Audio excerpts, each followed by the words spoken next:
आजची ऑर्डर मला इंस्टाग्रामवरूनच आली होती. तर त्या ताईंच्या मुलाचा पहिलाच बर्थडे होता आणि त्यांना माझ्याकडूनच केक हवा होता.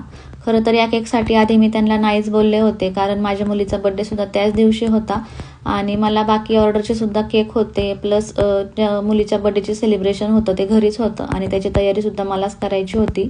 त्यामुळे मी त्यांना सांगितलं होतं की मला नाही जमणार, पण त्यांनी मला खूपच रिक्वेस्ट केली. त्यानंतर मी त्यांना डिलिव्हरीचा सुद्धा प्रॉब्लेम सांगितला, कारण त्या ताई आमच्या घरापासून थोडं लांब राहतात. पण त्या बोलल्या की आम्ही स्वतः केक न्यायला येऊ. तर मग मी ही जी केकची ऑर्डर आहे ती ॲक्सेप्ट केली, कारण जर आपल्याला कोणी इतकं रिक्वेस्ट करत असेल तर आपण नाही कसं म्हणणार ना. तर इथे मी केकची लेअरिंग करून घेत आहे. तर 2 किलो कुल्फी फलुदा फ्लेवरमध्ये होता हा केक आणि केकची जी थीम होती ती होती कोकोमेलनची.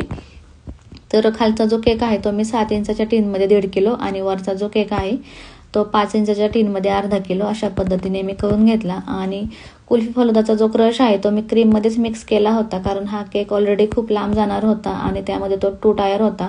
तर केकचे लेअर घसरण्याचे खूप जास्त चान्सेस होते त्यासाठी. तर कुल्फी फालुदा फ्लेवरसाठी मी नेहमी टुटी फ्रुटीचा वापर करते, त्याने केकची टेस्ट अजून छान लागते.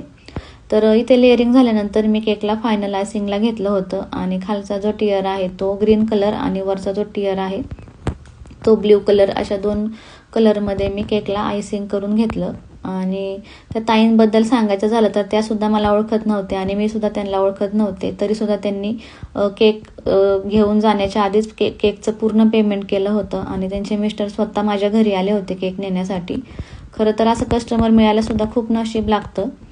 तर इथे केकचं मी लेअरिंग करत आहे आणि नंतर मी स्टॅकिंग करून घेतला केक आणि 3 ते 4 पेपर स्ट्रॉ मी त्यामध्ये इन्सर्ट केल्या, कारण केक जरा जास्तच लांब जाणार होता त्यासाठी. आणि त्यानंतर कोकोमेलनचे जे काही टॉपर्स होते ते बटरफ्लाय आणि काही शुगर स्प्रिंकलर लावून मी हा केक डेकोरेट करून घेतला आणि त्याचा व्हिडिओ मी शूट करू शकले नाही.